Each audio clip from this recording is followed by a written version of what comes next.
I'm going to talk to you for a few minutes about the way we are wired.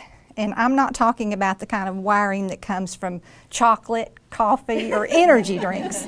I'm talking about how we're designed, how we're created, how we're shaped. While our current culture debates the what is correct question regarding male and female roles, I'm going to take a brief moment to do what the Apostle Peter did in 2 Peter 1. He told his readers, "I will always remind you about the things you already know." And I want to remind you that you, as God's girls, were fashioned by the Father, wired by your Creator with an undeniable shape. And as a woman, that means that you were designed for relationships. For us, it began with Eve. We all know that story. There was no suitable companion found for Adam.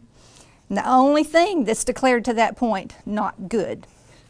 But we have some supernatural anesthesia, a rib removal, and voila, we have Eve.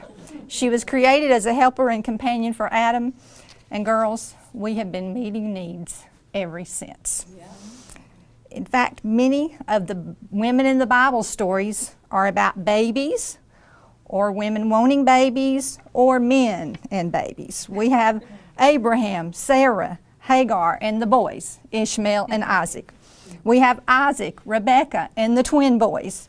We have Jacob, Rachel, Leah, and their 12 boys. And as the mother of 4 boys, I am living proof. The legacy goes on and on. Now, being designed for relationships means that we're drawn toward nurturing, nesting, homemaking, whatever that looks like for each of us individually.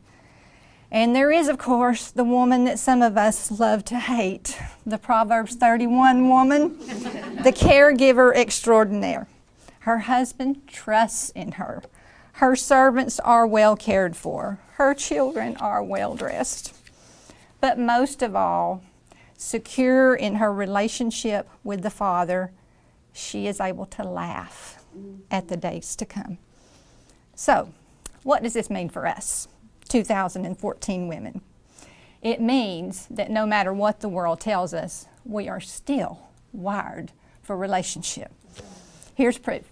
Looking back at the last ladies' event you attended, how many of you went or met there a friend or a relative?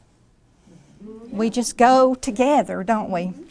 And how many of you will admit in the last 2 weeks to having had a conversation with a total stranger in a grocery store or a beauty shop or a doctor's office or at a sports event? Even this week, here, we love it. Relating, sitting, speaking, being together. But be warned. Being designed for relationship brings both a blessing and a curse. It means bearing our heart outside of our body until the day we die. And spending our lives asking 2 questions. Is everybody happy? And if they're not, how can I fix it? Now this begins young.